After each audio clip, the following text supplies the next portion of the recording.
Hello বন্ধুরা, কেমন আছো তোমরা? আজকের এই ঠাডা পড়া গরমে আমার জামাইয়ের বিরিয়ানি আর ঝাল ঝাল মুরগির রোস্ট খাবার ইচ্ছা করছে। আমার আর কি করার, এই ঠাডা পড়া গরমের মধ্যে আমি এখন বিরিয়ানি আর মুরগির রোস্ট রাঁধুনের জন্য রান্নাঘরে চলে গেছি। আমি প্রথমে মুরগিটা কাইটা ধুয়ে পরিষ্কার করে পানি ঝরে আনিছি। এরপর হলুদ, মরিচ আর লবণ দিয়ে মুরগিটা ভালোভাবে মেখে নিয়েছি। সাথে 1 চামচ লেবুর রসও দিয়ে দিয়েছি। এতে করে মুরগিটা ভাজলে মুরগিটা অনেক সফট হবে। এখন মুরগিটা ভালোভাবে 2 পাশ ভালোভাবে ভেজে নিয়ে ওই তেলের মধ্যে 2টা পেঁয়াজ কুচি দিয়েছি। সাথে দিয়েছি 2টা তেজপাতা, 3-4টা সাদা এলাচ, 2 টুকরো দারচিনি।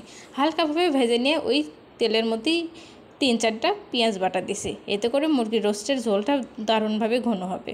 এখন পেঁয়াজটা ভালোভাবে মশলার সাথে ভালোভাবে সময় নিয়ে ভেজে নিব। পেঁয়াজটা যখন ভালোভাবে ভাজা হয়ে যাবে তখন সামান্য একটু পানি দিব আর সাথে দেবো 1 চামচ আদা রসুন বাটা। এখন আবার আমি 1 চামচ মরিচের গুঁড়া, 1/2 চামচ হলুদের গুঁড়া, 1/2 চামচ ধনিয়া গুঁড়া, 1/2 চামচ লবণ দিয়ে মশলার সাথে ভালোভাবে কষিয়ে নেব। এমনভাবে কষাতে হবে যখন মশলা থেকে তেলটা বেরিয়ে আসে। এতে করে রোস্টের স্বাদটা বেড়ে যাবে। আর এই কাজটা অবশ্যই সময় নিয়ে করা লাগবে। এতে করে মশলাটা ভালোভাবে কষানো হয়ে যাবে।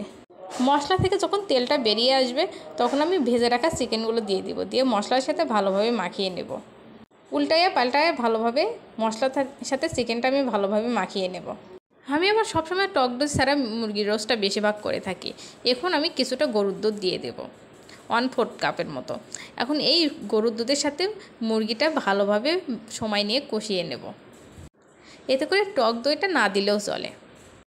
আর যাদের হাতের কাছে টক দই থাকবে তারা অবশ্যই টক দই দেবেন। আর কিছু কিছু ভাইরা আছে এই গরমের মধ্যে তাদের নানা কিছু খাওয়ার শখ জাগে। প্লিজ এই গরমের কয়টা দিন একটু খাওয়ার দিকটা একটু কমান। বাড়ির বউদের একটু মানসিক শান্তিটা দিন। এই গরমে চুলার পাড়ে থাকলে মনে হয় গায়ে আগুন ধরে দিছে, এতটা গরম আর এতটা কষ্ট লাগে গরমের ভিতর চুলার পাড়ে রান্না করতে। দয়া করে তারা এই গরমের মাত্র কয়টা দিন একটু ধৈর্য ধরে থাকেন। এখন আমি 1 মুঠো পেঁয়াজের বেরেস্তা দিয়ে দেব। আর এই পেঁয়াজের বেরেস্তাটা চিকেনের স্বাদটা বহুগুণ বাড়িয়ে দেয়। এখন ঢেকে রেখে ঝোলটা কিছুটা ঘন করে নেব। আমার এই রেসিপিগুলো আপনাদের কাছে ভালো লাগলে অবশ্যই লাইক, কমেন্ট অ্যান্ড শেয়ার করবেন। আর আমার চ্যানেলটা অবশ্যই সাবস্ক্রাইব করবেন। এখন ঢাকনা দিয়ে আরও 10 থেকে 15 মিনিট রান্না করব। ফিরছি 10 থেকে 15 মিনিট পর। এটা আমার রান্নার ফাইনাল লুক। দেখুন কতটা সুন্দর কালারটা এসেছে। মাশাআল্লাহ, খেতেও দারুণ স্বাদ হয়েছিল। আমি এখন নিজের জন্য খাবারটা পরিবেশন করব। প্রথমে বিরিয়ানিটা নিয়ে নিচ্ছি। সাথে নিয়ে নিলাম একটা কাঁচামরিচ আর উপরে সামান্য পেঁয়াজের বেরেস্তা, সাথে সালাদ হিসেবে নিয়েছি দেশি শসাগুলো। আমি বেশ কয়েক টুকরো শসাটা নিয়েছি। এবার আমি রোস্টটা নিয়ে নেব।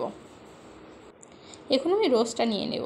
রোস্টটা এক সাইডে রেখে উপরে কিছুটা রোস্টের গ্রেভি নিয়ে নেব। এটা খেতে আর রোস্টের একটু গ্রেভিটা নিয়ে ভাতটা মাখিয়ে খেতে দারুণ কিন্তু মজা লাগে। যদি হয় বিরিয়ানি তাহলে তো আর কথাই নেই। দেখি জিভেতে জল এসে যাচ্ছে। এই তো আমার পরিবেশন করা শেষ। এখন খাবার পারলা। এত সুন্দর খাবার সামনে রেখে বসে থাকতেও কষ্ট লাগে। এখন আমি রোস্টটা ছেড়ে নেব। দেখুন কতটা সফট হয়েছে। একটু রোস্ট ভাতের সাথে মেখে নিয়ে মুখে দিলাম। উফ, জাস্ট জমে গেছে। সাথে 1 কামড় শসা, তাহলে তো কোনো কথাই নেই। এভাবে পুরো খাওয়াটা শেষ করলাম। আজকের মতো বিদায় নিচ্ছি। আল্লাহ হাফেজ।